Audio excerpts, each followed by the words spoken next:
2024 Planning Commission hearing, and I will call the hearing to order at 1 o'clock. Ms. Johnson, can we have a roll call vote? Thank you, Chair Bauke. I'll take roll call. Chair Bauke? Here. Vice Chair Wardlow? Here. Commissioner Barnwell? Here.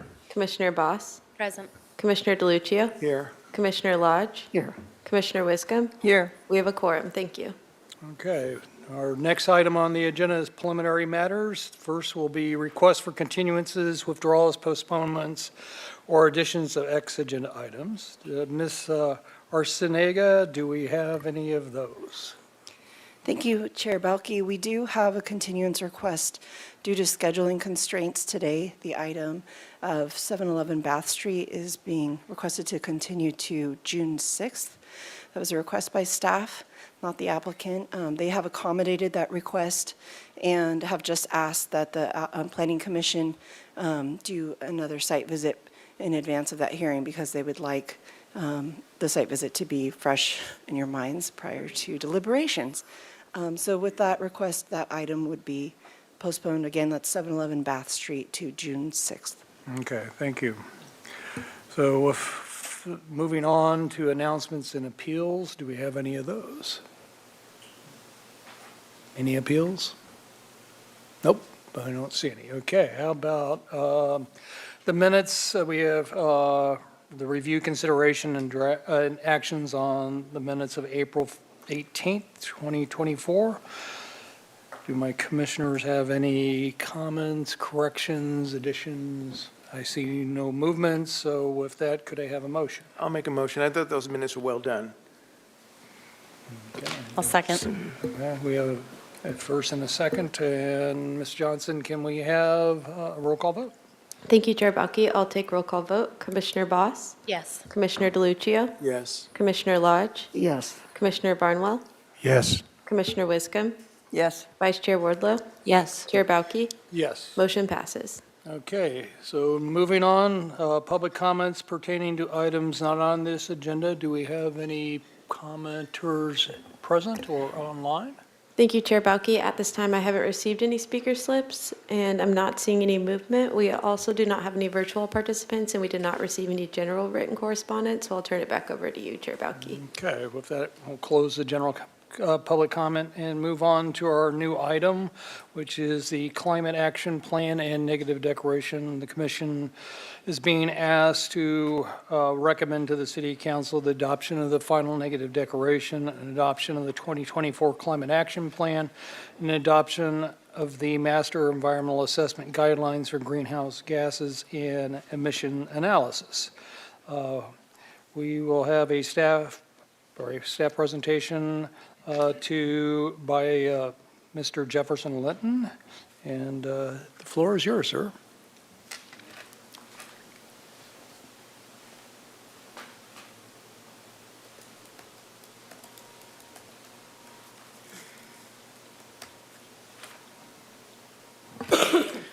Good afternoon, Commissioners. Can you hear me?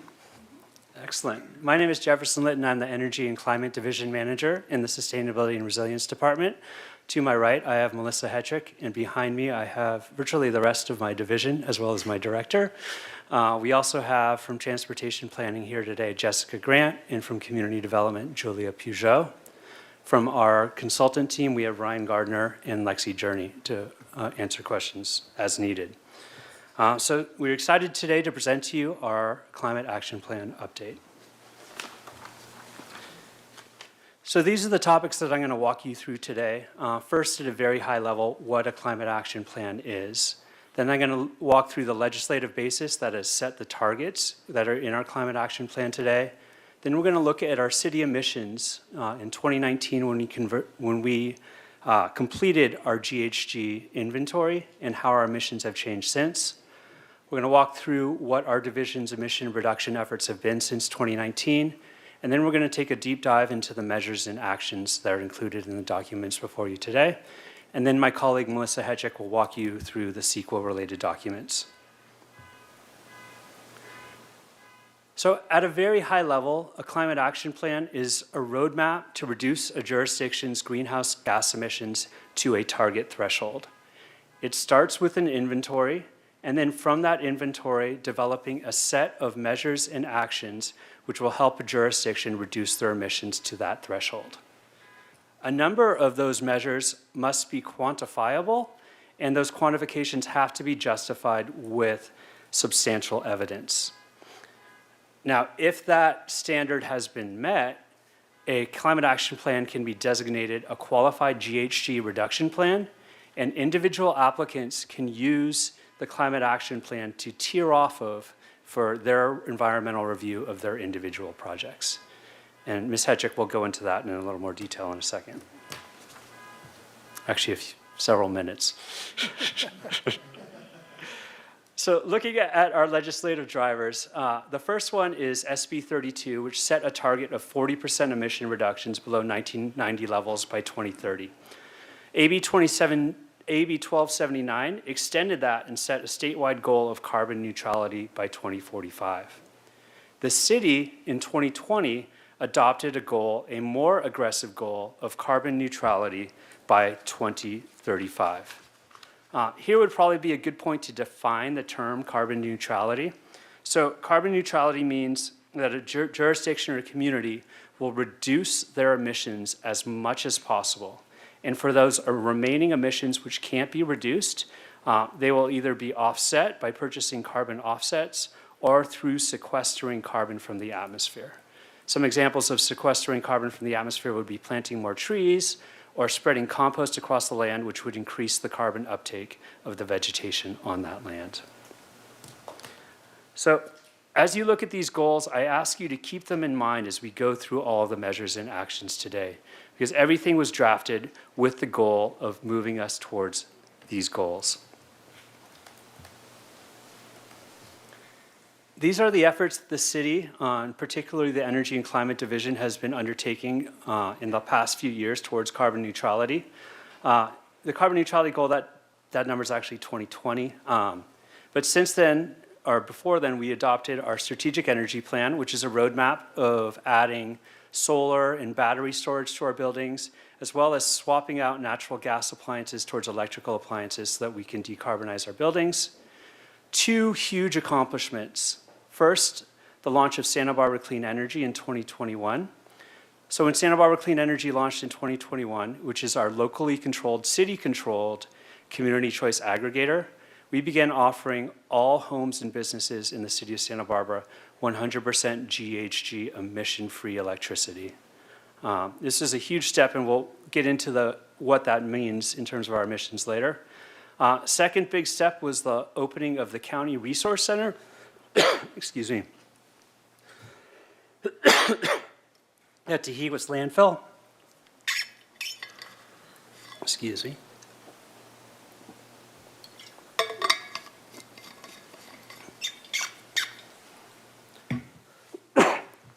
So the Resource Center allows us to divert our organics away from the landfill and basically avoid the emissions from those methane emissions.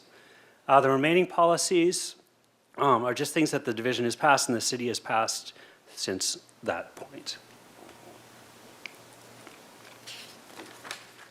This is a snapshot. The graphic to the left is a snapshot of our 2019 emissions.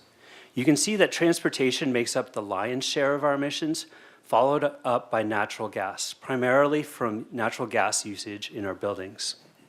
I mentioned Santa Barbara Clean Energy a second ago. By launching Santa Barbara Clean Energy in 2021, we've essentially been able to eliminate that electricity blurb that you see up there. And that's depicted in the graph on the right as the red bar falling basically to zero in 2025.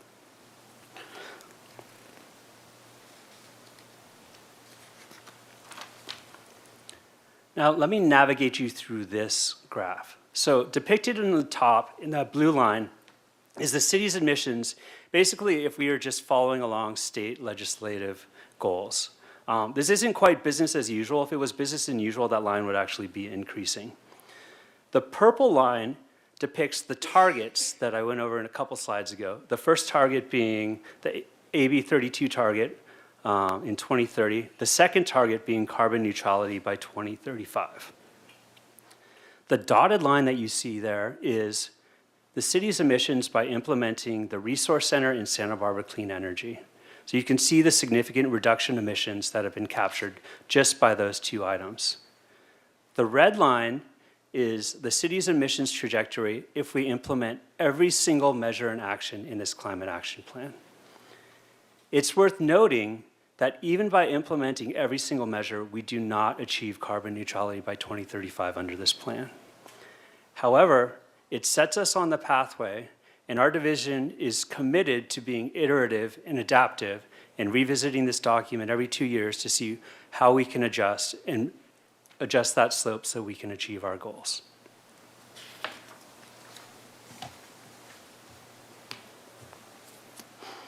The development of the Climate Action Plan started 4 years ago with a robust bilingual outreach process, all tied together in a campaign called Together to Zero.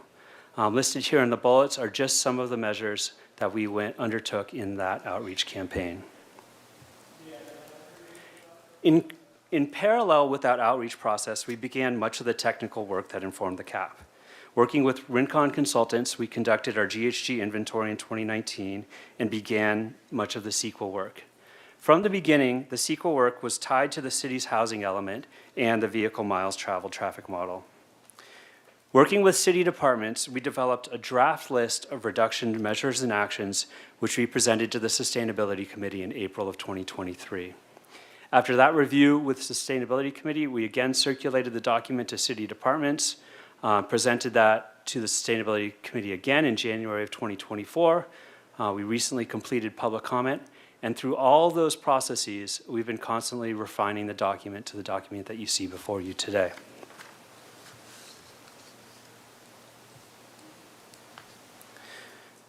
With carbon neutrality in mind, we set these high-level goals. I would characterize the points here as the guiding principles by which the actions and the measures in the document have been developed. I think our division can be very proud that these principles are not only reflected, they are in fact prominent in the documents that you see before you today, particularly in Together to Zero, the public-facing executive summary of our climate action plan.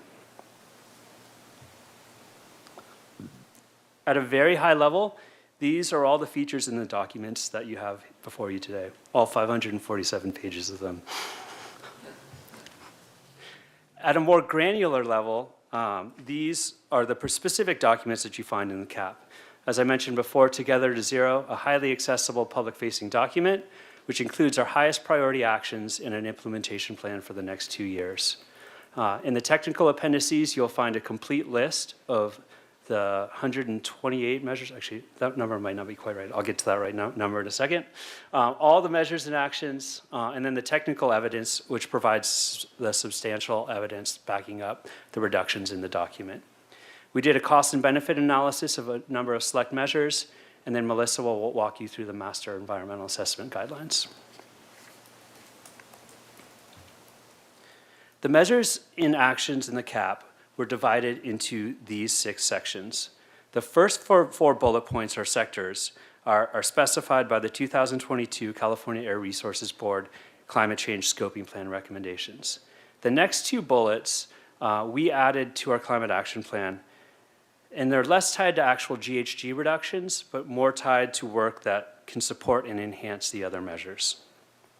Across these 6 sectors, there were 28 measures which were further broken down into 194 climate actions that can move the city towards carbon neutrality by 2035. Let's dig into each sector, starting with building energy use. So this graphic is from the 2019 inventory. The 2 darkest colors that you see on the left, electricity from commercial buildings and electricity from residential buildings, that's essentially been eliminated with Santa Barbara Clean Energy. So much of the focus remains on the right side of the graph, natural gas consumption. So many of the measures in this section are all designed to move the city away from natural gas in our buildings. These are the 7 measures pertaining to building energy use. The first 3 pertain to city municipal operations. So what we can do to add more renewable generation and storage to our buildings, and what we can do to add more electrical appliances into our buildings. And then the next four set of goals relate to commercial and residential buildings and moving these building stocks away from natural gas. For each measure, we developed a set of actions associated with that measure. These are just a few that I pulled out of the Together to Zero document of priority climate actions over the next 2 years.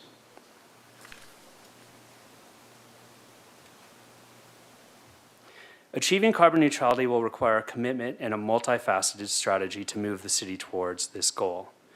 Our division's mission is to make achieving this goal as simple as possible. So as a division, we are working to secure funding sources, streamline permitting, offer incentives, and offer concierge services towards building electrification. In addition, our ordinances are going to need to reflect these goals as well. So you can see here in BE 6.1 and 6.4, we have said that every 3 years, coinciding with Building and Safety's code updates, that we will adjust our codes pertaining to building or energy use and moving away from natural gas. Moving on to the transportation sector, you can see here that the lion's share of our emissions in this sector are from on-road passenger vehicles. So think internal combustible engine powered vehicles driving along our roads. These are the first 4 of 8 measures in the transportation sector. Again, the first 2 pertaining to municipal operations, fully electrifying our fleet and thereby eliminating emissions from city vehicles. The next 2 measures involve moving people out of cars into active transportation options such as biking and walking and encouraging the use of public transportation. The next 4 measures are all about moving people into zero-emission vehicles, whether it be EVs or fuel cell vehicles, and setting up the charging infrastructure to support this transition.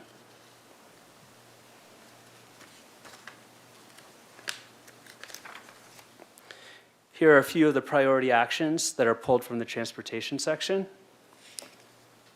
And now we'll move on to waste, water, and wastewater. So you can see in this sector, the vast majority of the emissions come from waste to landfills.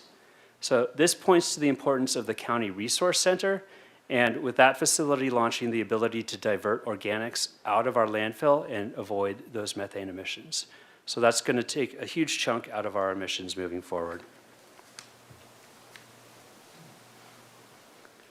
These are the 4 measures in this section, the first pertaining to municipal operations, the second related to reducing our water consumption, and then increasing our diversion. And then these are a couple priority actions that we pulled out of Together to Zero.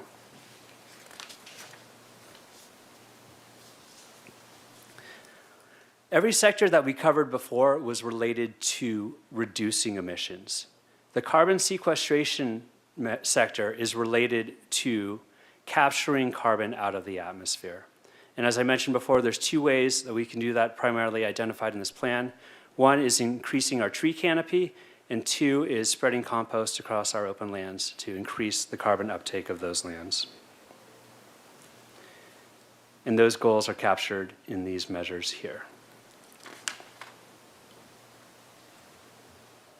Moving on to the final 2 sectors in our climate action plan, community climate potential and administrative.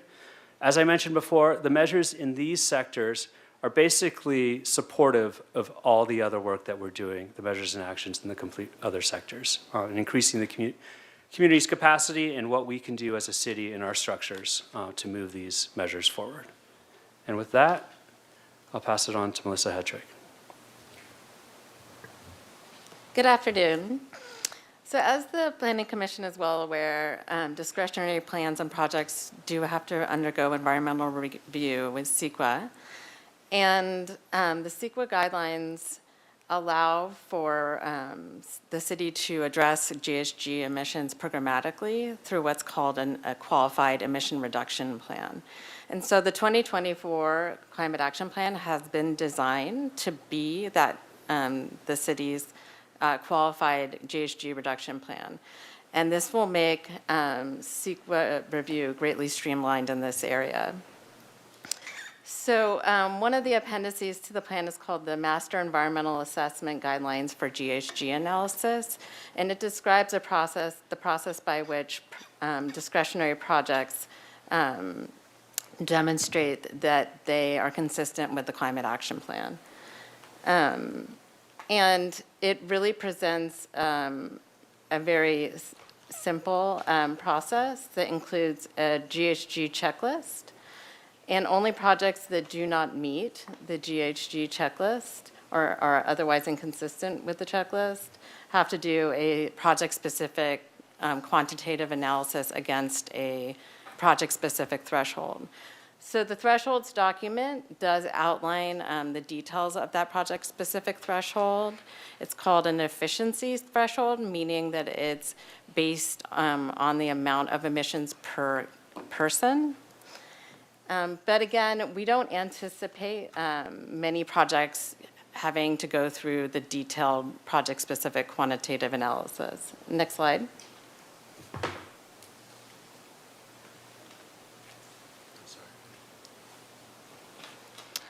So our approach in this CAP to reduce greenhouse gas emissions is really to do it programmatically. We are not trying to use CEQA to reduce greenhouse gases in the city. So with anything that's required in the CAP, we are really looking to codify that over time. And so the checklist really, because of that, is really very simple. So first, projects that are exempt from CEQA are automatically do not have to do the checklist. So they are done with their GHG analysis.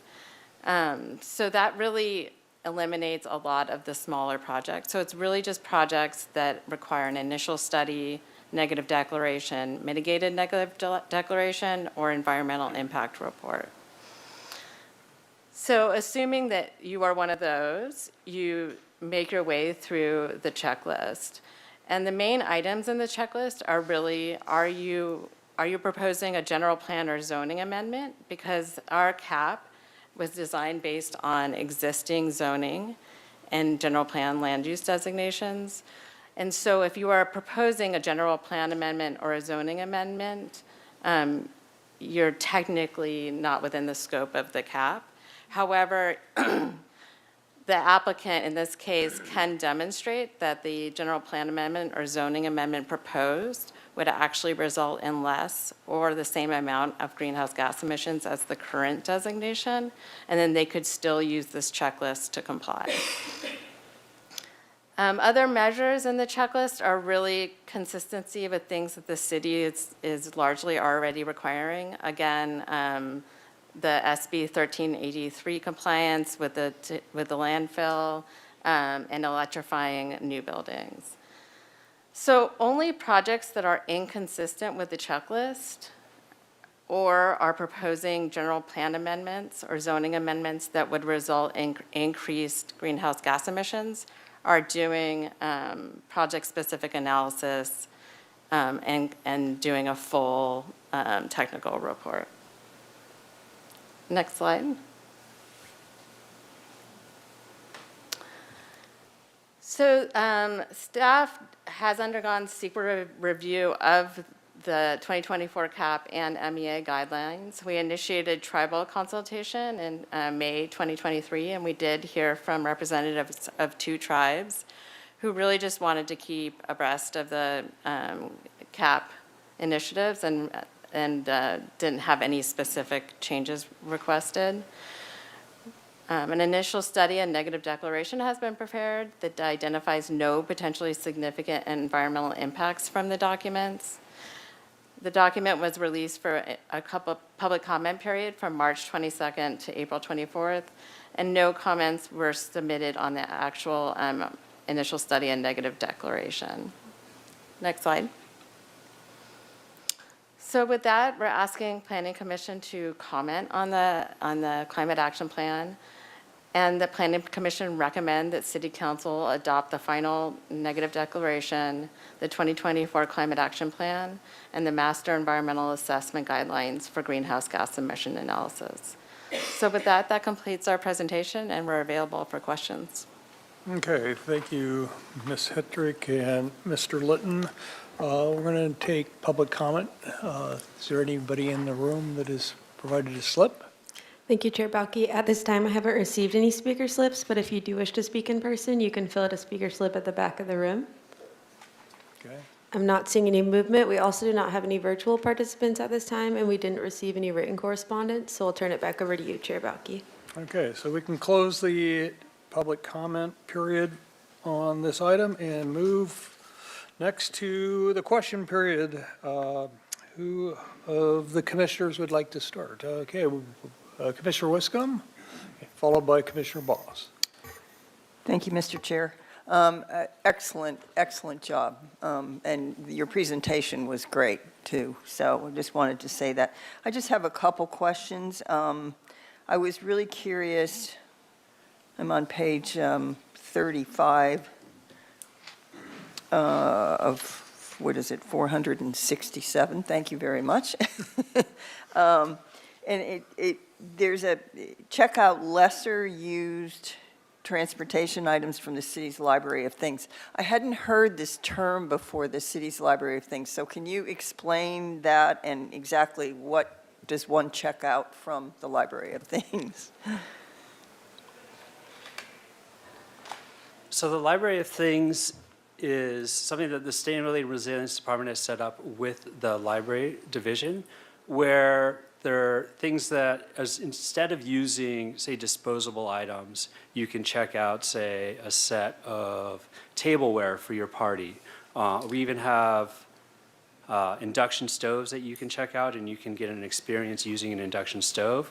And then we also have a B-Cycle membership where you can check out, and through your library card, you could get access to using the B-Cycle network. So there's a whole host of other things in the Library of Things, but essentially it was designed to reduce waste and give the opportunity for the community to share things as opposed to purchasing things that they're just going to use once. Okay, that's a good explanation. So I have a library card, I can go check something out from the library of things.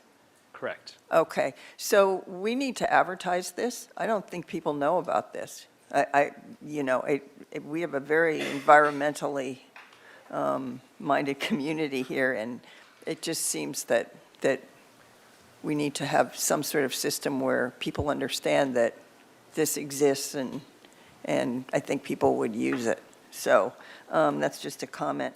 Okay, let's see. Page 43 of 467, CS1. So when I was on the Parks and Recreation Commission years ago, we did a shade study for neighborhoods, showing which neighborhoods really needed more shade trees and street trees for shade. I don't know what happened to that study. I've never really seen it referenced. I don't know if it was eventually incorporated into the urban forest master plan, but it's something that, are you aware of that, and have we looked at that shade study?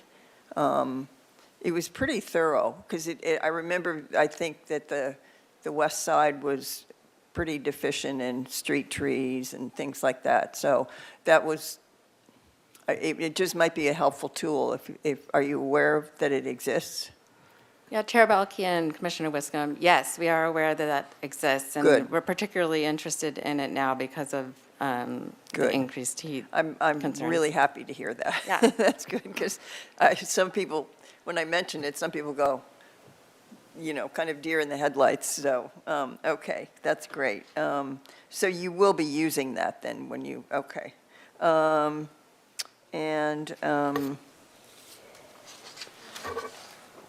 So I'm skipping all around here, so I apologize for that. The public comment letters were very thoughtful and thorough. So I gather that the comments were incorporated into this draft document we're seeing today, that where applicable, is that correct? That is correct. Where applicable, and where in public comments where people identified priorities that could be moved forward, that was something that we considered as we were developing our implementation plan. Okay. Yeah. Okay, thank you. Okay, on page, let's see. So in the building energy use section, on page 20, BE 1.3, that's a very high-cost item that you identify as to be implemented within the next 2 years.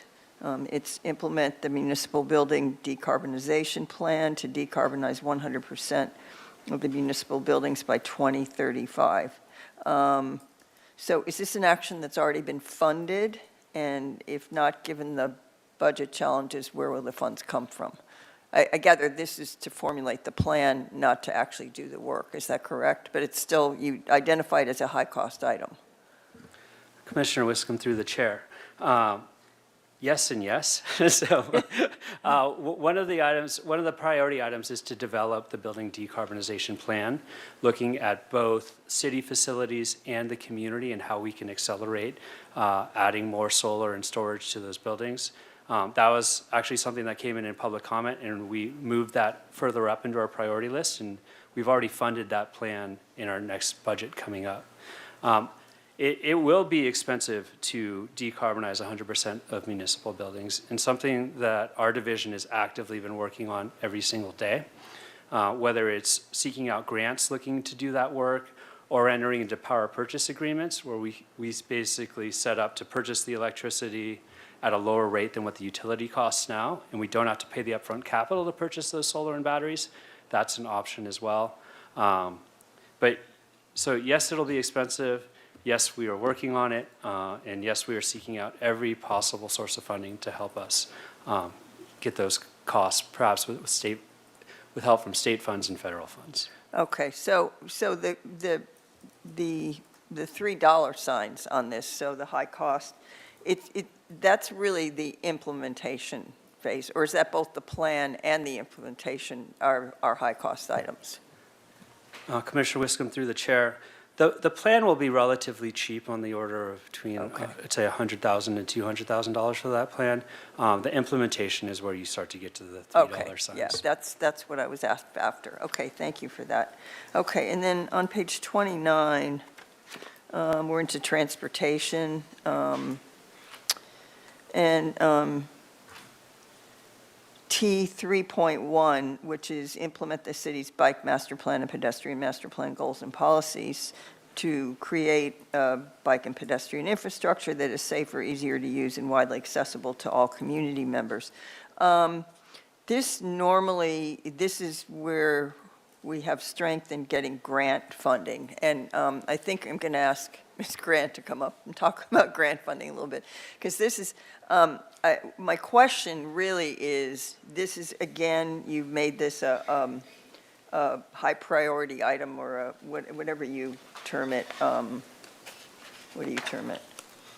The stars indicate an action that will be pursued by the city in the next 2 years. So I'm curious if, do you anticipate that state grants for active transportation grants will be impacted by the state's budget challenges? Thank you, Commissioner Wiscombe. Through the chair, that is, yes, breaking news this week with the state budget woes.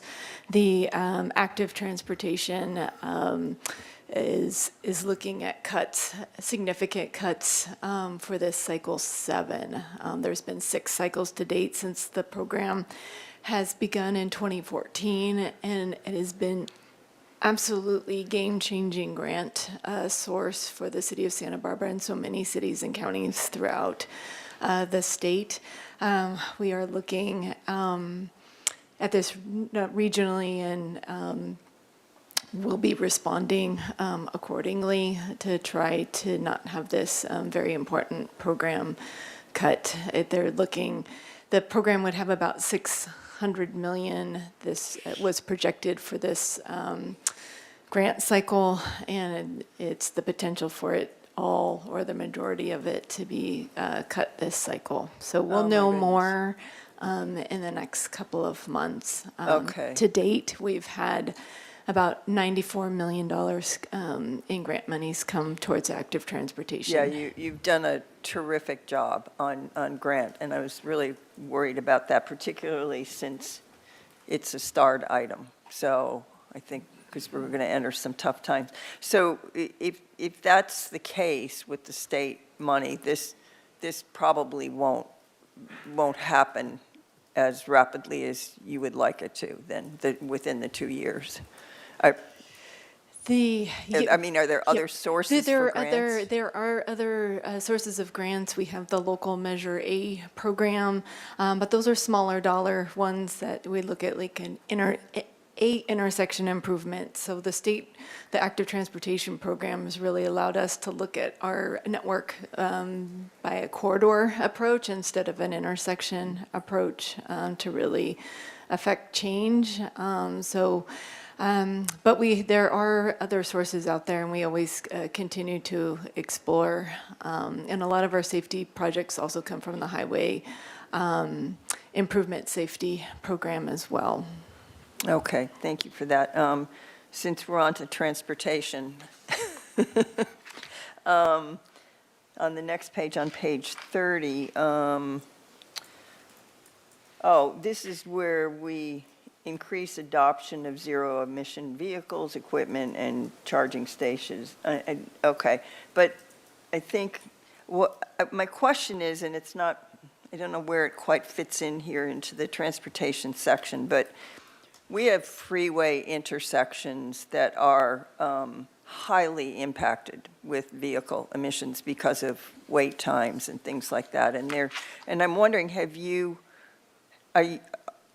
are you working with Caltrans at all to try to alleviate some of the impacts to these intersections? I mean, I'm talking about Carrillo, I'm talking about Castillo. Las Positas isn't quite as bad, but it can be bad in the afternoons. So is this a high source of vehicle emissions? Because it seems to me as we sit there and wait, light change after light change, that it is. And so am I overreacting to this, or are we doing something with Caltrans? Commissioner Wiscombe, through the chair, the short answer is yes, we work with Caltrans and then the Santa Barbara County Association of Governments as well when we look at regional transportation. I would say that we work more on a project-by-project level. So the Highway 1 HOV widening project that you saw not too long ago, during the reviews for that, also triggered analysis of what the impacts would be to local street intersections. And at the time when the environmental document was going through, it was level of service related that does look at congestion and peak times. And so basically up and down the corridor from Santa Barbara all the way down to Ventura, there's improvements to local road networks. So the ones that are being improved is the Olive Mill intersection that now has a roundabout, for example. Also under construction right now is the Cabrillo roundabout. And then there's improvements associated right there adjacent to the Hot Springs and Cabrillo interchange. But we continue to monitor all the other intersections. Those are the impacted intersections, and as we look at private development projects too, that we're not sending more than 1% of project-specific traffic to an already impacted intersection. Okay, thank you for that. Okay, and then on page 38, we're into water, wastewater, and solid waste. Can you explain in more detail what the circular economy concept is? I kind of understood that, but I wasn't quite sure. It's in W 4.16. Research ways to create a circular economy around organic waste, edible food rescue. I might pass that question on to one of our consultants.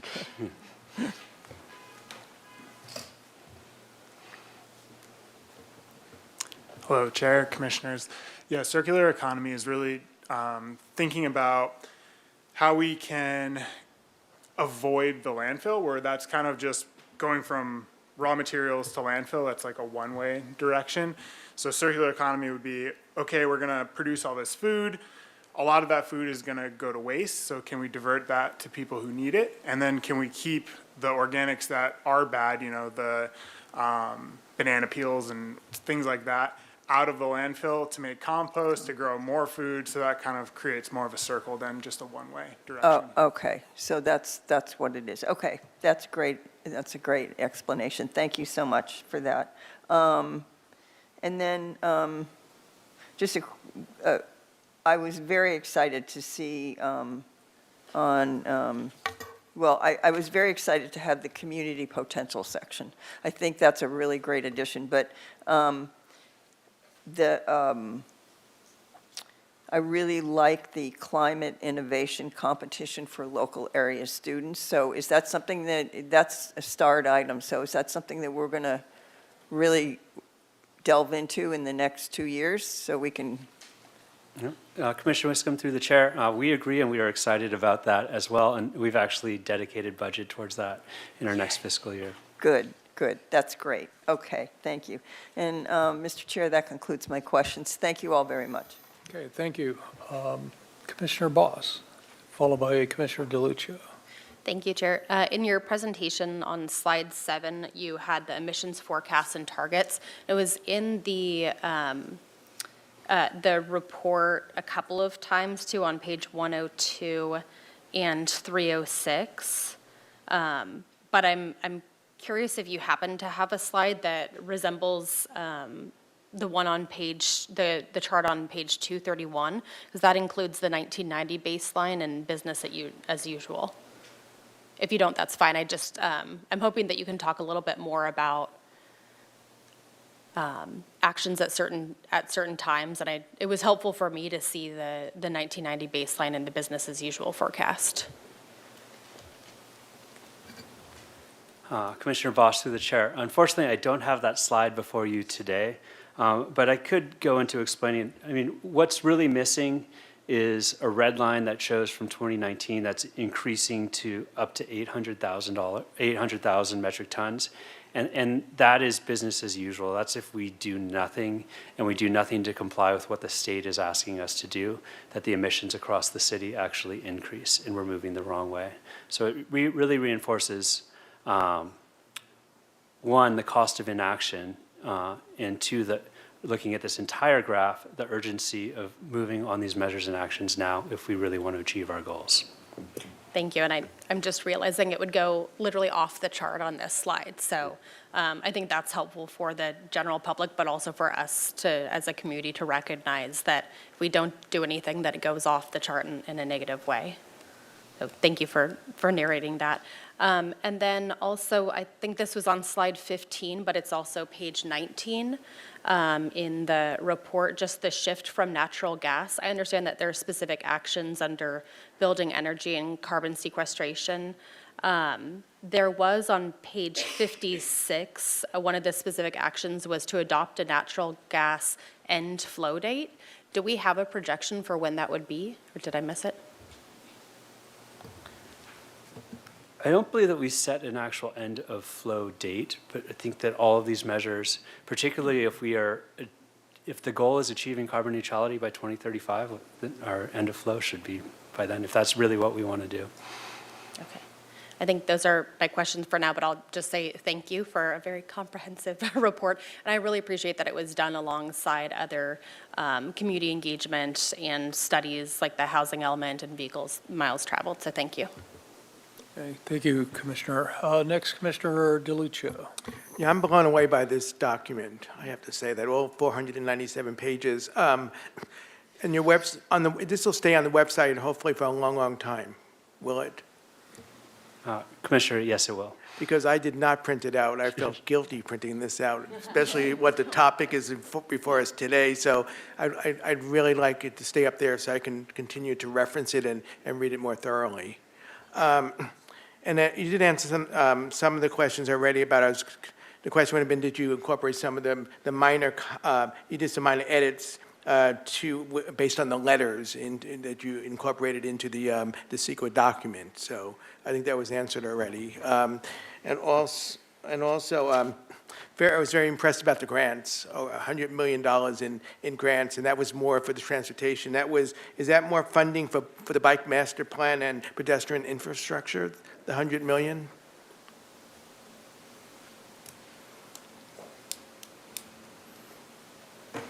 Yes, that's correct. It's about 94 million that we've had since 2014 towards active infrastructure.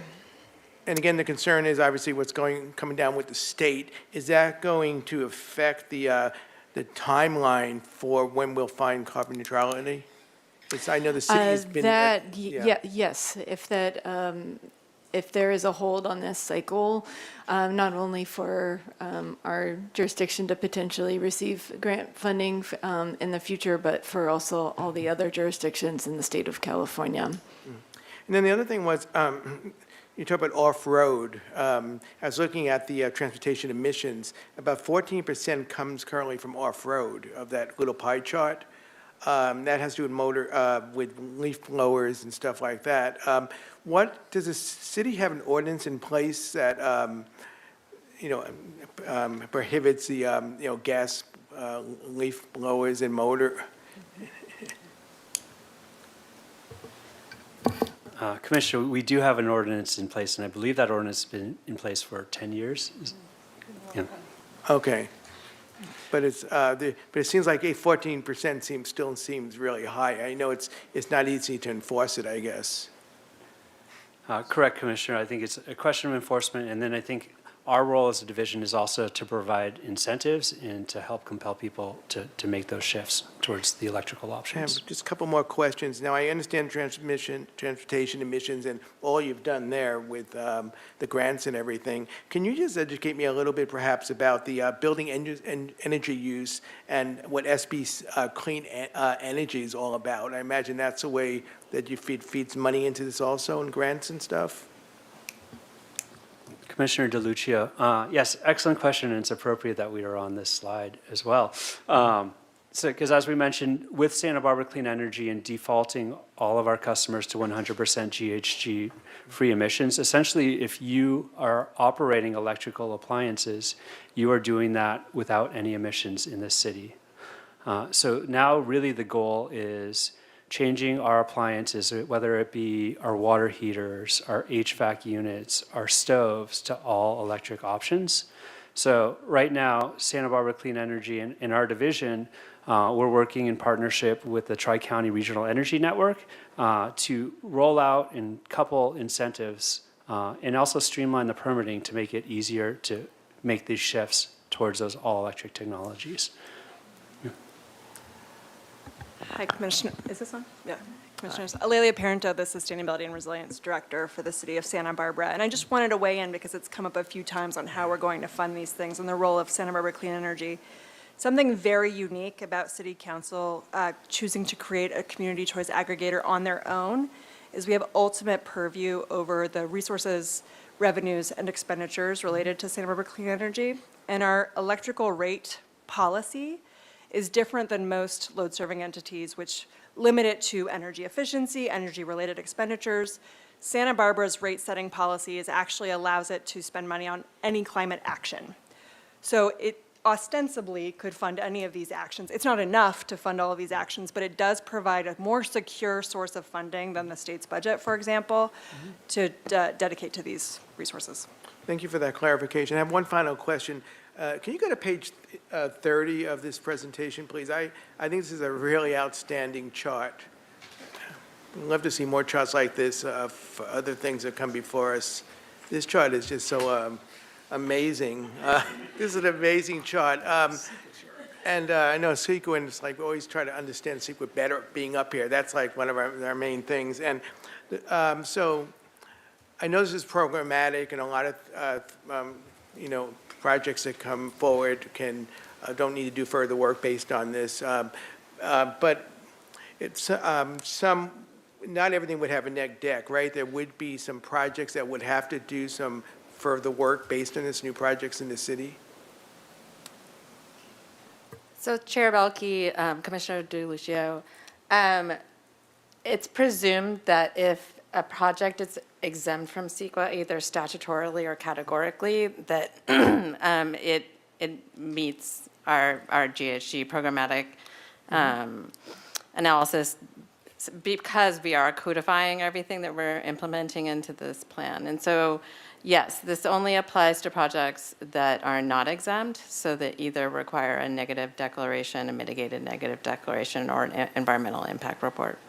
Do you foresee a lot of those projects coming forward?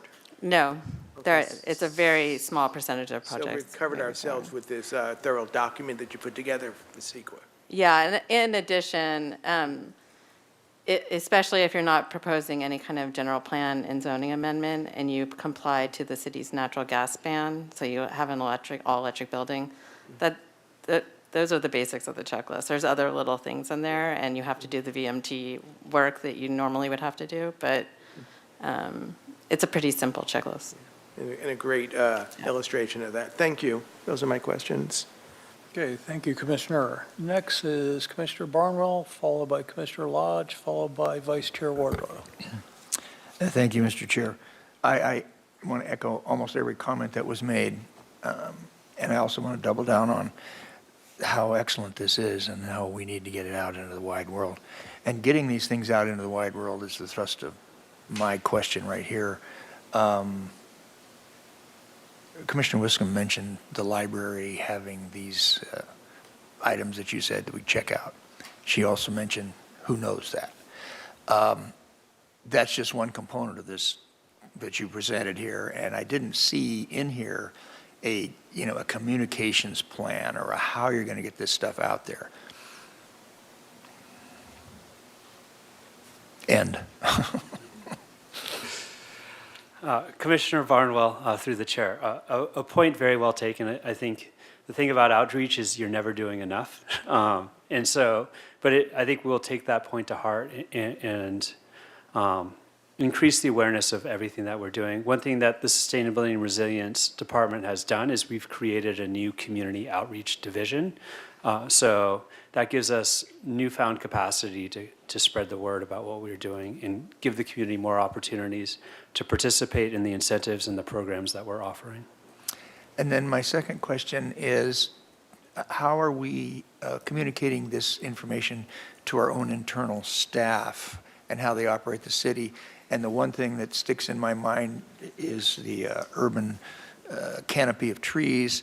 And, we want to plant some trees, but we had a discussion here a couple of weeks ago about what is the city doing to replace trees that they take out that are city trees in the Parkway, for example, which is an example of how do we get this information into all the various departments. Same, okay, all right. Commissioner Barnwell, another point very well taken. And it's excellent that you used the trees as an example, because that was one measure that we circulated when we circulated that to the Parks and Recreation Department. The feedback that they gave to us was this is going to be expensive to implement. So as part of our implementation plan, as we were looking to staff up and budget for these, we wrote in 2 FTEs to do that work around the canopy. But more broadly, looking across all city departments, and really the community as a whole, it's going to take an incredible amount of buy-in and commitment from everyone to achieve the goals that are outlined in this climate action plan. And we continue to work with the other city departments so that we're all rowing in the same direction to achieve this goal. Thank you. Thank you, Mr. Chair. Okay, Commissioner Lodge. Thank you, Mr. Chair. The question, I got all of my questions answered earlier this week, but one that came up and from some of the other questions that were asked is what impact is the 101 HOV project expected to have on emissions, or does anyone know? And then if there is a reduction as a result of that, can the city count it into its climate action plan?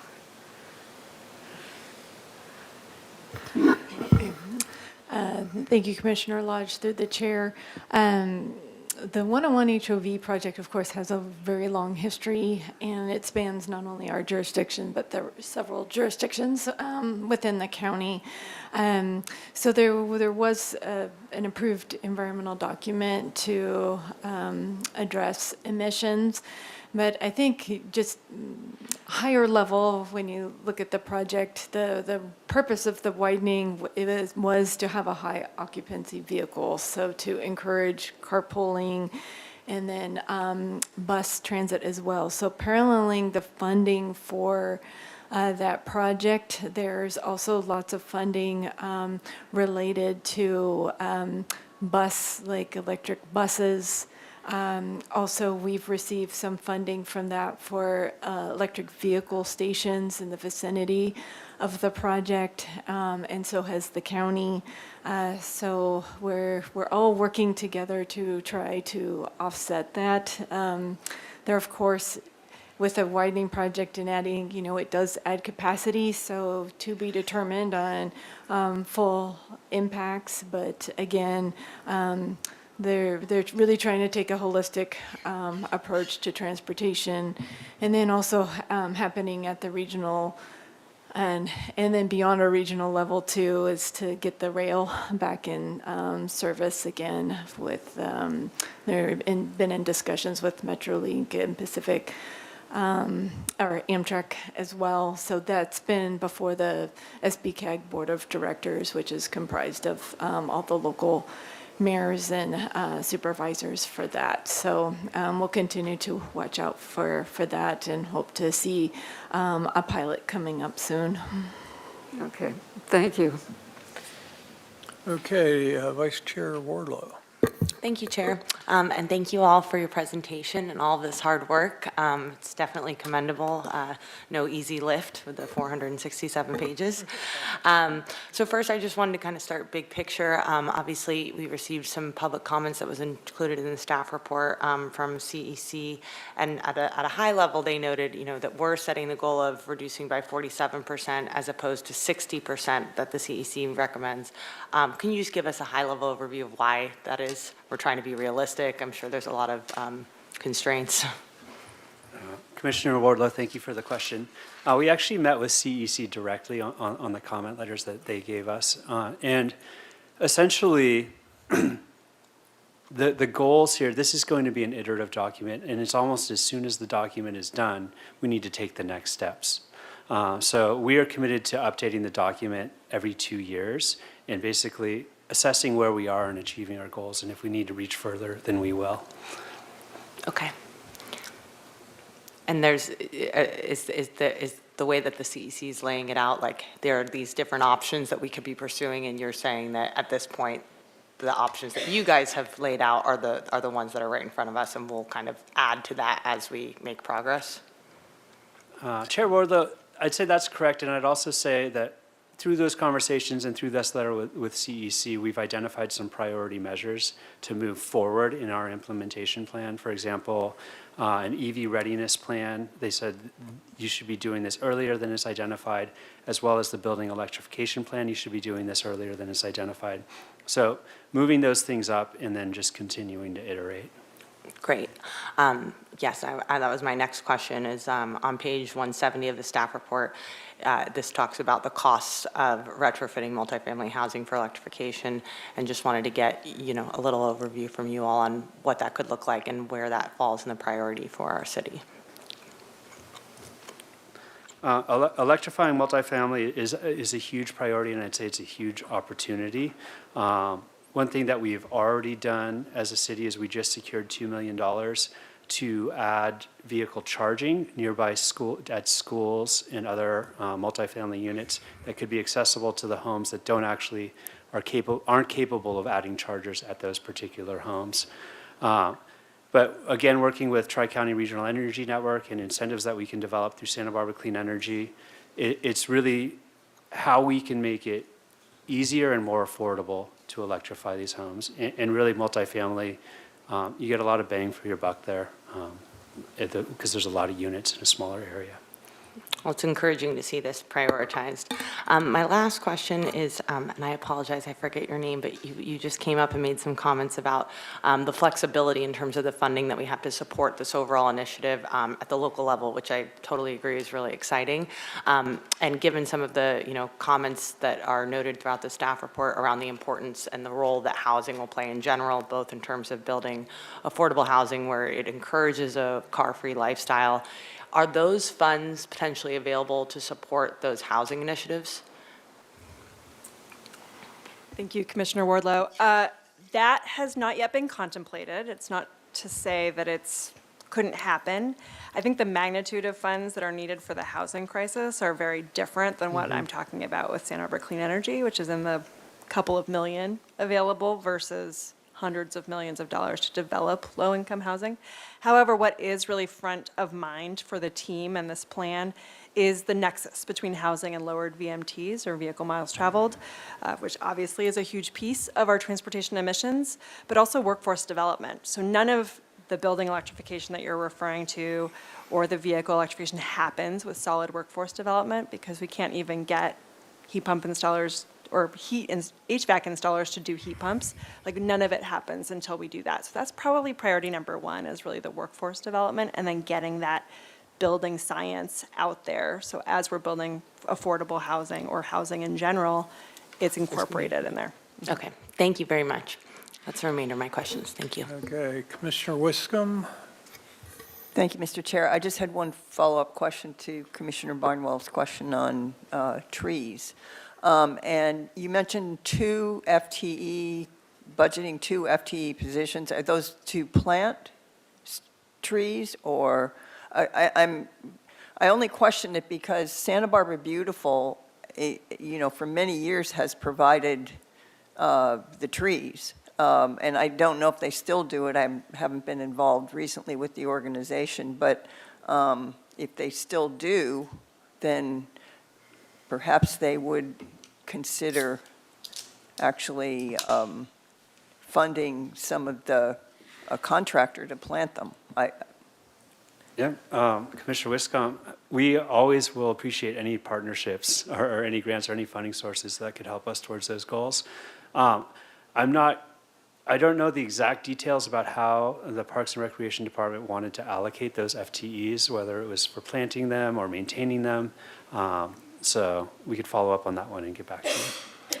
Okay, I think it would be worthy of that, and also worthy of probably talking to organizations like Santa Barbara Beautiful, who's, their goal is one of their goals is street trees, definitely, in the city. So that would be worthwhile to follow up with them, too. Thank you. Thank you, Commissioner. Okay, thank you, Commissioner. Not seeing any lights for any follow-up questions. I've got a few questions, and I think most of the subject matters I've got have been touched on, so it's just like I'm just trying to hone in. But I got one very big question, which is, how did we reach the target threshold that we selected? What process did you go through to come up with the target? Commissioner Bakke, the first target was set by the state through SB 32, our 2030 target. And then the second target of carbon neutrality by 2035, when the council adopted the goal of carbon neutrality in 2020, that's how we set those 2 thresholds. And so the document was basically oriented around those 2 items. Okay, thank you. Other commissioners have talked about transportation, and it's really clear that's our biggest contributor. And I notice there's a lot of policies that are in this document that correlate to things that we discuss at this commission, specifically trying to become more car light or parking light and car light. And I'm just trying to understand how all this is, at the end of the day, between this document and all the other city policy documents. How are these found to be consistent with each other, and who has priority, and how's that going to work?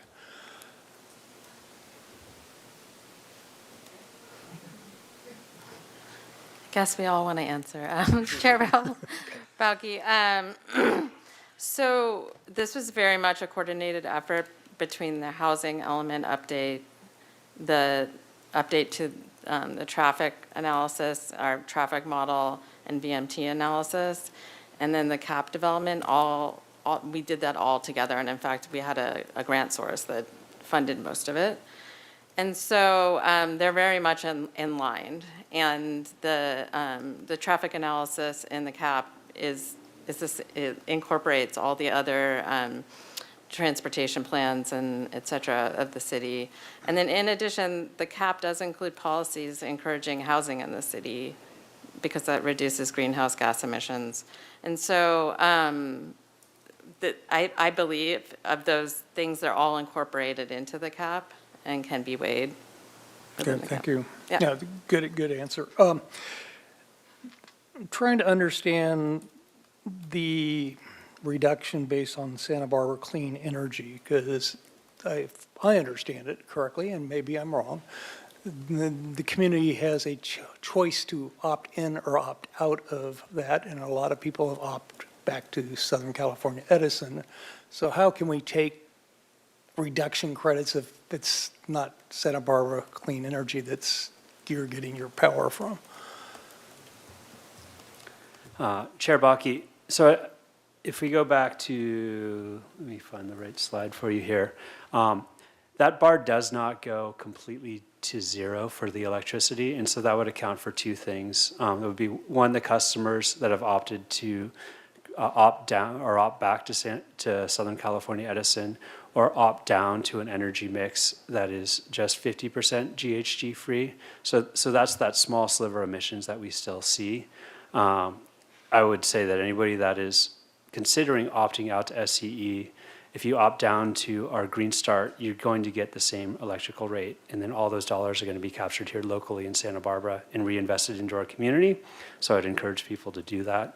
But that slice that you see there would be Southern California Edison, and then the people that are on the Green Start, not the 100% green energy mix. And if you have some additional, because I Just to probably have a add, follow-up question. Because you made an important comment about a lot of people opting out. Less than 6% have opted out, so it's actually very small.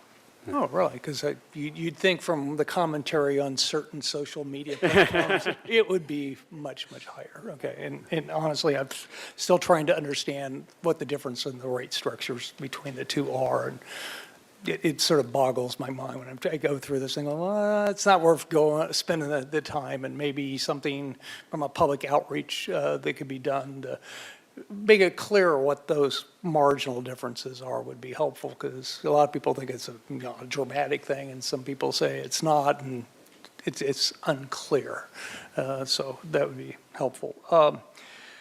And another issue which I brought up before, and you've already touched on, which is basically how we get the carbon sequestration 1.1, which is the planting of the trees, to happen.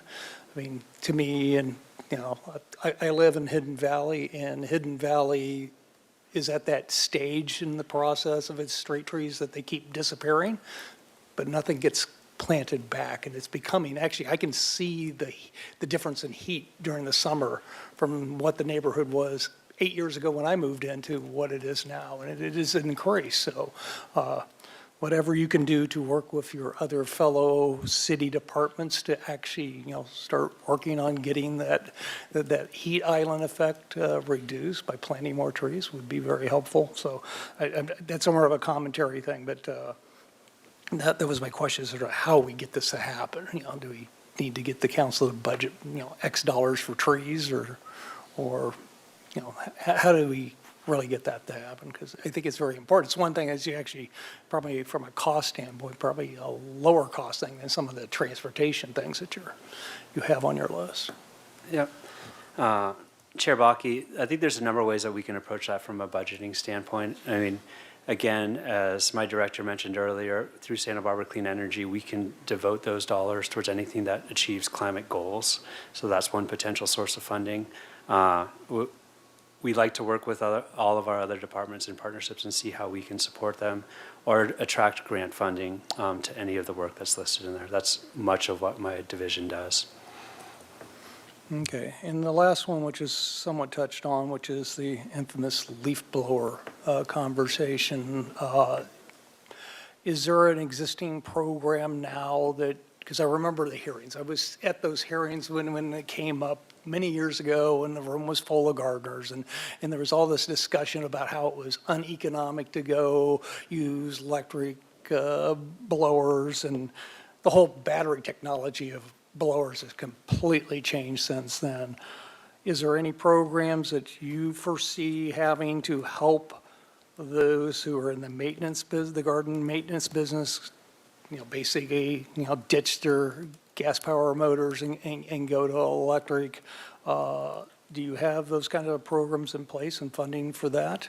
And also the next question is sort of, is the city gone all electric on its maintenance blowers or not? Chair Bakke, I'm going to pass that question to Christian Hoffland, who's worked with our city departments on this very issue. He was hiding. Chair Bakke, thank you for bringing this up. The small landscape equipment motors are very dirty, and you see a much bigger piece of the pie there than you'd imagine they would be, given how small they are. So it is a rather important area to address.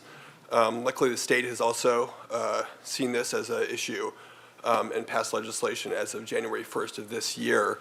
It's illegal to distribute those. So you may still see some on the shelves, but they'll be disappearing from the availability. And so one of our biggest roles will really be developing education incentive programs to get the people that are currently using the trimmers and edgers and all the other small equipment out of their hands and do buyback programs and trade-in programs to educate them and incentivize them to make that change. Okay, thank you. Okay, that's my question. So next comments? Anybody? Some of them were comments, but we can. Commissioner DeLucia. I'll go first for a change. I have a few comments, but again, you guys have done an outstanding job, and it shows a big commitment by the city to move this forward. And you guys are leading by example. That's where I came out on this with your building energy use. And I was really impressed by reading the document about, you did a whole analysis of costs and benefits of select measures. I found that kind of fascinating. And it kept me awake, actually. I read through that section. And the Master Environmental Assessment Guidelines, I see how you arrived at the neg deck on that. And I think that's one of the things before us today, to move this on to the council to adopt the environmental conclusion you came up with. So I guess my read out of this was the biggest areas is building energy use and transportation emissions in order to come to the carbon neutrality. And I guess ways we can probably reach out with education would be, and as a hook to get people obviously to help us with this. The one area is to convert gas to electric in the buildings, commercial and in residential buildings. And I know you have some incentives in place to do that. Composting has been a big area. I know that's it's just a small piece that adds up to what we're doing, but I think that's a way of reaching out to people with education to continue to do that. And I read that the ambitious plan is to plant 4,500 trees before 2030. That's amazing. I don't know where these trees are going to go, but I know that's going to be really helpful. And I think you guys continue, and even in all areas I've seen from the city, an excellent job of securing grant funding. So I want to commend you for that as well. And those are pretty much my comments. Again, I think you've done such a complete job on this and gone a long way with the execution. And I know the cities will show a continued commitment to get us to where we want to be. So thank you very much. Okay, thank you, Commissioner. Commissioner Lodge. Thank you, Mr. Chair. On page 51, it's create at least 2 positions and purchase a new truck for the Parks and Recreation Department to increase the number of trees planted per year for carbon sequestration goals. One of the other implementation measures is compost onto ag land. And there's a limit to how, finding properties that will accept the compost. And I think I personally, and I'm glad to hear all the comments about the importance of trees from my colleagues. Most important thing is planting trees. There are so many advantages aside from carbon sequestration. There have been some studies that, from the U.S. Forest Service, trees reduced aggressive driving. And they contribute to overall increased health, increased work productivity as well. And people are happier, they're nicer when they can see trees. So, they have all these other, and of course they're beautiful, they reduce temperatures, and I would really like to see an emphasis on that. I contacted Jill Zachary, the Director of Parks and Recreation, and Commissioner DeLuccio. There are currently probably close to 4,500 empty street wells now, tree wells for street trees. So there's plenty of place for it to go. But they take 2, 3, 4 years of maintenance to get to be established. And it's expensive. And if there's funding that can come from this, from the everybody's picking up whatever income comes through this program. I think it is a highly beneficial one. It's a positive thing by removing emissions of carbon from the air. So I hope that gets emphasized. Oh, and I just wanted to comment, one of the letters that we received says, referred to how I was on the housing thing, affordable by design. One thing we've learned from the AUD program, that there is no such thing. You give incentives such as increased density, no parking, and whatever, rents will still be what the market will bear. Okay, I think those are all my comments. Thank you. Thank you. Commissioner Barnwell, followed by Commissioner Wiscombe. Thank you, Mr. Chair. I think everyone up here has said trees. I'm going to say it again. And in my personal opinion and my observations of the neighborhood in which I live, there are 3 places where the average citizen bumps into the city. One of them is the trees. When the trees are cut down, everybody knows it. And the failure to put one back, everybody knows that. The other 2 places are the recycle program, because everybody's in their house got to recycle. And the big question, what is supposed to go in the blue can and what isn't? And then the other one is what we used to call the parking shuffle for the street sweepers. Now, working first on the recycle, at Earth Day, a week or 2 ago, I engaged in a very interesting conversation with the city staff on recycling. And they didn't know what was recyclable and what wasn't. And I was surprised. The issue being the number 1 and the number 2, plastic, or is it the rigidity of the plastic? Now, I'm going into the fine powder of this topic, but the reason I'm doing it is because at a bar, at a cocktail party, at a baseball game, people talk about things being recyclable and not really knowing if it is or not.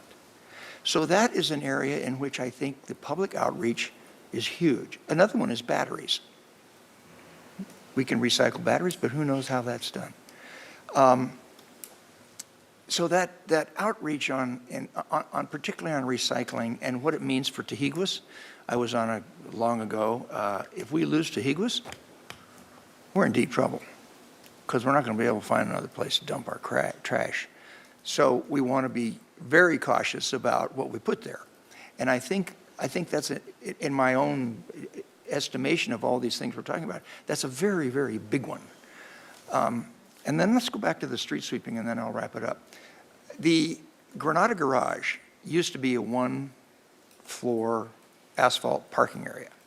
And before we built that, the environmentalists were saying, you know, we want to get rid of that because we have so many people getting in their car, driving around the block, and then they come back into the parking lot again because they didn't want to get stuck for an additional parking cost if they stayed past the hour and a half or 2 hours.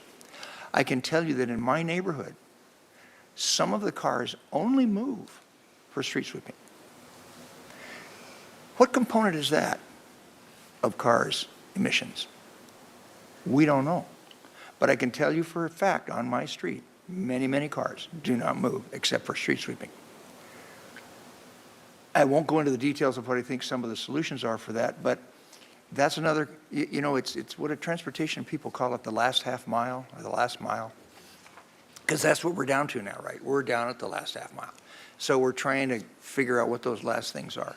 And I think there's some other things we can do related to parking and certainly to the outreach regarding the environment and recycling and trees. Thank you. Thank you. Way thank you. Thank you, Commissioner Barnwell. Commissioner Wiscombe, followed by Commissioner Lodge. Thank you, Mr. Chair. I just want to express my appreciation and praise. I think you all just did a marvelous job on this. I appreciate and the way you laid out the strategy and you had the 5 sectors. I thought they were very clear and you were very concise about them. And it's a complicated document and it's a very thorough document, but it's easy to read. It's easy for the public to read it. If you know, I was a little bit intimidated at first, but once you get into it, you understand where you're going with everything. So I think that's important. I was impressed by the thoroughness of the Hatch report, the cost considerations and benefits. I thought that was really thorough too.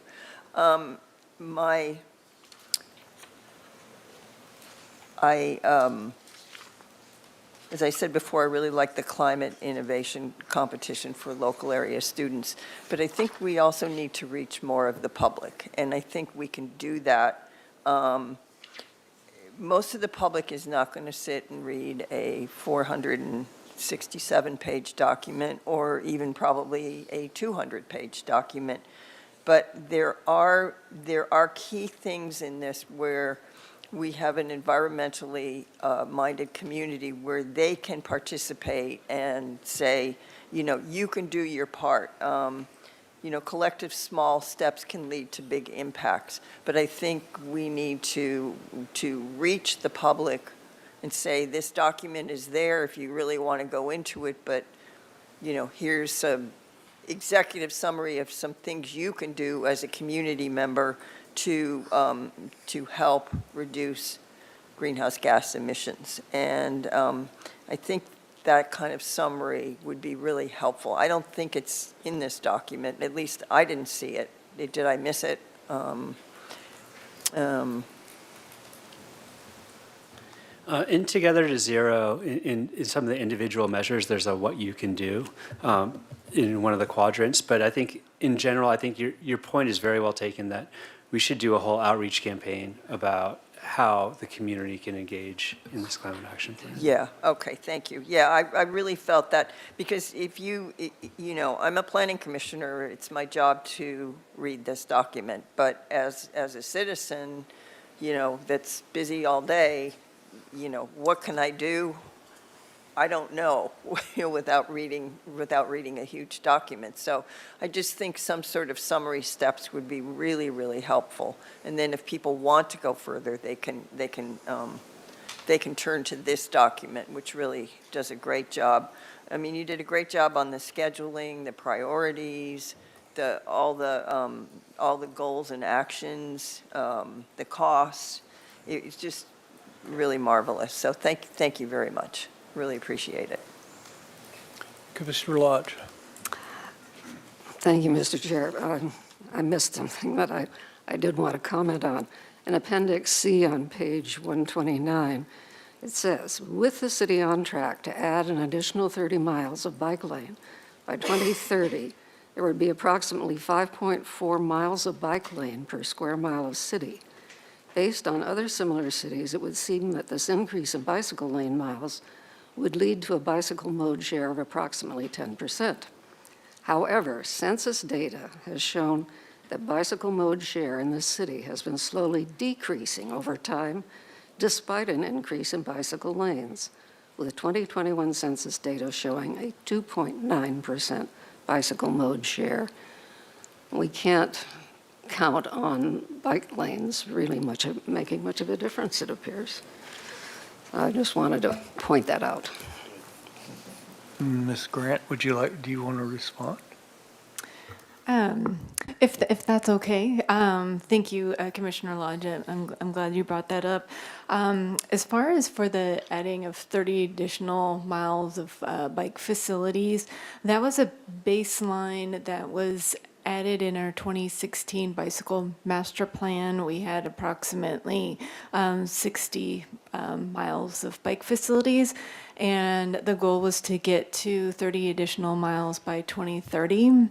I'm happy to report that we are already at that, already in 2024, and continuing to add mileage. As far as the census data, we have a love-hate relationship with the census data. It was a baseline in 2016. We had about 6% of residents biking in the city, and it has ebbed and flowed, I think, on the various sources from, I think, that 2.9 to 4% to 6%.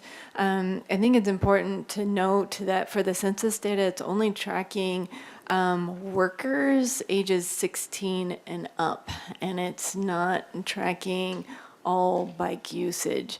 We are also looking at a regional level on how best to report biking in our entire county. And we're still working on that, where we've been looking at big data as well. And we've had a recent travel patterns report. I'd love to take that to Planning Commission at some point. With that, then some of their big data doesn't track, recreational riders as well. And then we've also tried to extrapolate from Strava, and we're working with UCSB as well, Dr. Trisselyn Nelson, who's behind the bikemaps.org, and really trying to bring safety and awareness for biking. And again, long story short is we're trying to figure out what the best baseline and how best to track cyclists. And we're also at the level of camera counting, and we've paired up with UCSB for a grant that they're turning in, I believe, this week, to have permanent bike counters in our key corridors to use as a pilot for region-wide. There was another program that got state cuts just recently. It was the REAP funding that was going to be for cameras county-wide, so that just got cut as well. So we're pivoting and trying to do a pilot for that. Okay, thank you. Commissioner Barrow, unless you have do you have a Well, follow-up? I just a further comment. The city has built beautiful bike lanes, Las Hospicitos and Modoc. That whole project is beautiful. There's one that's been around longer that I regularly go by on Coda Street. And, there's a bicyclist, is what happens if I see one. I don't see that, and even Las Positas, I don't see that many bicyclists. So I think, if you do have a camera count, that Yes, we have camera data to change your perception of the Coda bike lane. There are cyclists out there. I'm glad to hear that. Yes. Thank you. Okay, thank you, Commissioner Lodge. Commissioner Barnwell. Thank you, Mr. Chair. There was two other things that I wanted to mention. It has been brought up that the public sector could assist in some of the costs associated with trees. And I am familiar with two cases where the property owner wanted to plant a tree right out on the parkway in front of their own place. They were unaware that there's a certain type of tree on that particular block. That's another outreach, because the city actually made this poor guy pull the tree out because it didn't match the species. But I think that kind of an outreach to tell people, you know, you can plant your own tree, because there are a lot of people that wouldn't mind doing that, and the cost could come from that. Insofar as the costs are concerned, and I almost hate to say this out loud, but have we thought about an additional fee to be attached with building permits so that some of these things can be funded? Because from everything that I'm reading now, I don't see the budgetary crunch of our city or the state or anywhere else being solved anytime soon. So we're going to be running out of money on a regular basis, it looks like. And Santa Barbara has a high degree of fine-tuning to how the city operates. So have we thought about any kind of an additional funding through permits or some other thing? Commissioner Barnwell, through the chair, just from my perspective as a member of the land development team process as we evaluate private development, and if the private development does trigger improvements in the right-of-way, a lot of times that there is parkway plantings involved with that. So there is already a cost to the developer, and that's worked out through parks in the process of, again, what tree to plant and where, because there is an adopted tree planting plan and specific for each streets, and there's reasons for to have the correct tree as well that's going to fit well with canopy, but the goal is also to not uplift the sidewalk, and so trying to plant appropriate trees. So there's a cost associated with that, and then in the capital project process as well, if there's tree removals or tree plantings, that again is coordinated. So a lot of times through those two processes, they're bared by the developer, whether it's the city of Santa Barbara's developer or the private development project. And I think with the climate action plan, this would be in addition to both of those, to try to look for opportunities to increase our urban forests. So those are the items that we'd be trying to capture. And a lot of this also is where I would see a lot of those fundings is on the maintenance side. And of course, we've had great back-to-back rain seasons, but we've also weathered a very long time of drought too. And there's lots of costs associated with that, and maintaining and trees that don't make it, to be able to purchase the trees to, again, continue to keep our urban forest intact. Thank you. Thank you, Mr. Chair. Okay, Commissioner DeLucia.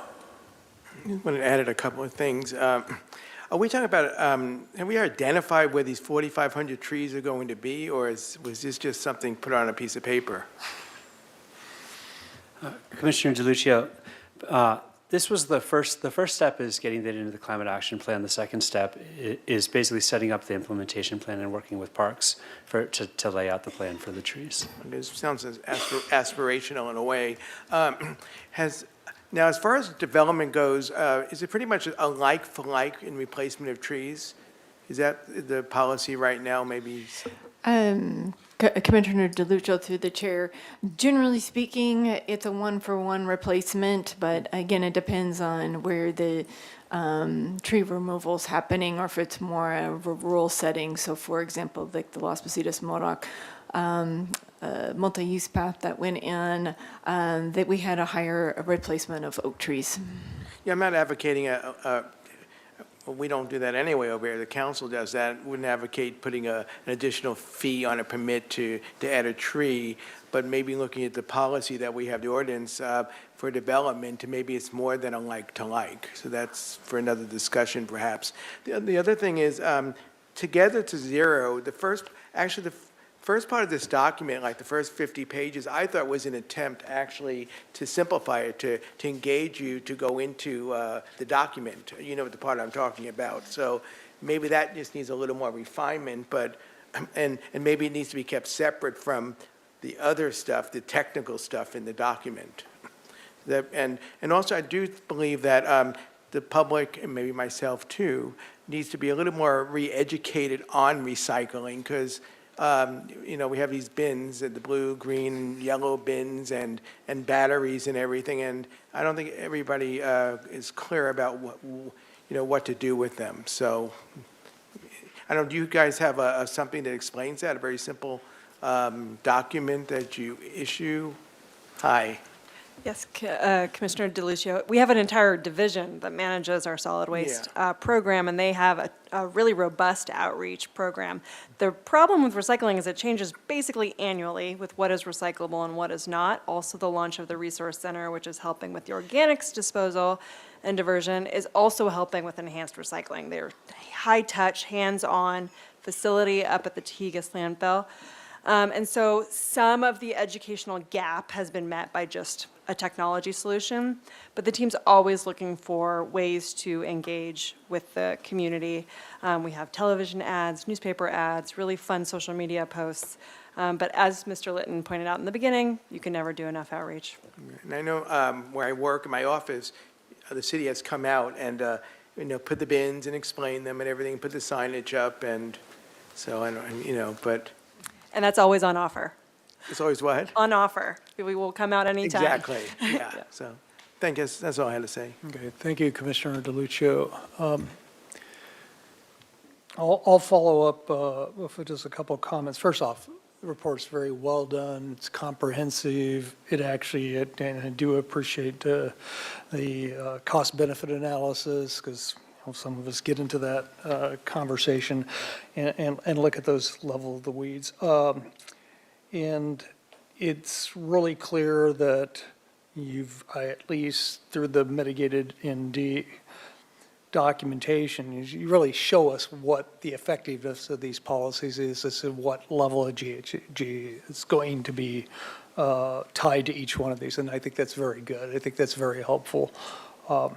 It's real clear that transportation is the big issue, and as someone that's been in Santa Barbara a long time, we always thought of ourselves as such great environmentalists as far as a community, and then to see that we export a lot of our impacts elsewhere to other communities. And this document really does a good job of identifying that, and then, it's quite significant that the amount of JHGs on the transportation side are there based on basically this job and housing balance. It's been a conversation for as long as I've been here, and I've been here since the 80s, so it's not a new thing. And so to the extent that this document, along with the housing element, we can get more and more into those kinds of policies and projects that lower the vehicle miles traveled, the better off the community's going to be. And parking management's part of that. I saw those policies are in here, and that's just part of a whole package. So we need to just start thinking about that whole package every time we get into this to be able to implement. Otherwise, we're going to be just this scattered shot approach just doesn't work. We need to basically try to make these things very holistically set. And with that, I'll take a motion on this if somebody would like to make a motion. I can make the findings. So I'll move we adopt the final negative declaration, adopt the 2024 Climate Action Plan, and adopt the Master Environmental Assessment Guidelines for greenhouse gas emission analysis. Chair Bauke. Yes. And Commissioner Voss, it's actually, you're not adopting, you're recommending adoption to the City Council. So you could, if you wanted, you could just move the staff recommendation. Move the staff recommendation. You have a second? Commissioner Wiscombe seconds. Commissioner Lodge, you? Yes, I have a question. Would it be appropriate to add a statement, since we are all so enthusiastically in favor of the emphasis on tree planting and replacement in those 4,500 empty tree wells, street tree wells we have?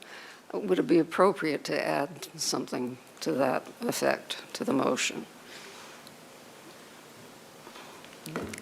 If my colleagues agree with me. Chair Bauke, Commissioner Lodge, I'm a little concerned that I'd have to see what you were proposing, because it's not necessarily agendized for the okay. street tree. I was catching the connection, but I'd want to see what you were proposing. Okay. Commissioner Lodge, we can certainly pass on those strong comments when we present to council. Okay, that would be great if you did that. Thank you. Commissioner Barnwell. I was wondering if one of us could be at the presentation to the council and talk about the nuances of our presentation, because we often get HLC and ABR people in front of us to give the nuances of their meetings. I don't know. Maybe I could just do that. But I agree with that. But I thank you to the legal counsel. I think we just need to leave it kind of the way it is, right? Right, and Chair Bauke, Commissioner Barnwell, I'm sure Ms. Arciniega will let you know when it's going to council. We can make a note to make an announcement, and if you want to send a Okay. representative. Thank you very much. Okay, Commissioner DeLucia. Maybe it can be reflected in the minutes about the trees. That's where I would want to see it, in the minutes. And I vote that Commissioner Barnwell go to be our representative at the council. Okay, we have I think, I'm sorry, I think that there were other comments made that would have to go in the minutes if you're going to put the trees in. So I think the approach is the right one, that Ms. Hetrick will emphasize some of the points that Planning Commission made when it goes to council. Okay, with that, Ms. Johnson, can we have a roll call vote? Thank you, Chair Bauke. I'll take roll call vote. Commissioner DeLucia? Yes. Commissioner Lodge? Yes. Commissioner Barnwell? Yes. Commissioner Wiscombe? Yes. Commissioner Boss? Yes. Vice Chair Wardlow? Yes. Chair Bauke? Yes. Motion passes. Okay, moving on. We don't have that, so we're now to the administrative agenda. Do we have a staff hearing officer liaison report? Commissioner Boss? No report. All right. Any other commissioners have a report on other committees? Commissioner Barnwell? Thank you, Mr. Chair. I just wanted to mention, and maybe some of you did also, I went to one of the meetings, the town hall meetings that the city had put together. I guess there were 6 or 8 of them talking about what I ostensibly thought was to look for comments from the general public on the hot button issues for us, but it was actually a presentation for an outreach to see if people would be willing to accept a 0.5% increase in our sales tax. And I didn't see any particular opposition. My group was at Monroe School, but that's coming up if you guys don't already know that. I guess that's another money-making program we have. Thank you, Mr. Chair. Any other commissioners? I don't see any. So with that, we don't have anything to discuss on subcommittees and workshops at the moment, other than I did have a meeting today with Councilman Jordan and the Community Development Director about the future July joint City Council Planning Commission meeting, and we're working on getting that agenda together. So I just wanted to pass that on. July 26 is what's off the top of my head, and maybe Megan can confirm it. I believe it's tentatively the date, which is, what day of the week is it? I don't even remember. It's a Friday, yeah. Right, in the morning, probably. Probably in the morning, I didn't get it. Probably like 9 o'clock is my guess. So with that, I'd adjourn the meeting at 2:43, and that concludes our May 16th meeting, and our next meeting is tentatively scheduled for Thursday, June 6th. Have a nice day.